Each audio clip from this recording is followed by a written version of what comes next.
The quarterly forecast vanished from the projector screen. In its place, a picture of my car flashed into view, parked outside my son's elementary school. Every head in the conference room swiveled towards me. The new intern, Winnie, planted her hands on the table, her face glowing with the thrill of a righteous crusade. "Mr. Anderson," she announced, her voice sharp enough to cut glass. "I need to report a serious misuse of company property." She slapped a stack of photos onto the polished wood. "Ms. Clark has been using the company car as her personal taxi service, picking up her kid, running errands, taking it home on weekends. This is a flagrant violation of policy." The room went dead silent. A chill snaked up my spine, despite the stuffy air. I almost pitied the girl's wide-eyed ambition. She was right about one thing. That was my car. My 6-figure luxury sedan, which I'd lent to the company 3 years ago so we could impress clients. Free of charge. Winnie flipped to the next slide, a spreadsheet. I've run the numbers. Based on her commute and personal trips, she's costing the company thousands a month in fuel and depreciation alone. She turned to the man at the head of the table. "Sir, we're supposed to be cutting costs, not funding a manager's lifestyle. This needs to be dealt with." All eyes landed on Noah Anderson, my old college friend and the CEO of the company we built from nothing. I remembered the nights we couldn't make payroll, when I drained my savings to keep us afloat.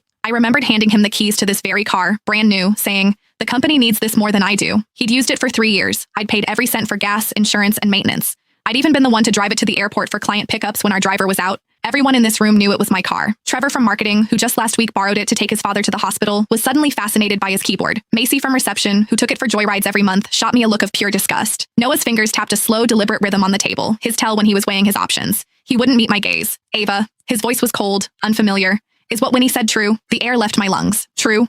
Was it true that a year ago I'd mortgaged this car to cover salaries and he'd clapped my shoulder saying, "You saved us, Ava"? Was it true that 3 years ago he promised, "When we make it big, I'll buy you a new one"? He was really asking me this. My voice was steady when I finally spoke. "What do you think, Noah?" He looked away. "The evidence is clear, and rules are rules, Ava. Even for a founder, public and private have to be separate. That's the bottom line." He took a breath. "Hand over the keys. The car will be managed by admin from now on. As for the costs Winnie calculated, finance will deduct them from your salary." A triumphant smirk bloomed on Winnie's face. "Mr. Anderson is right.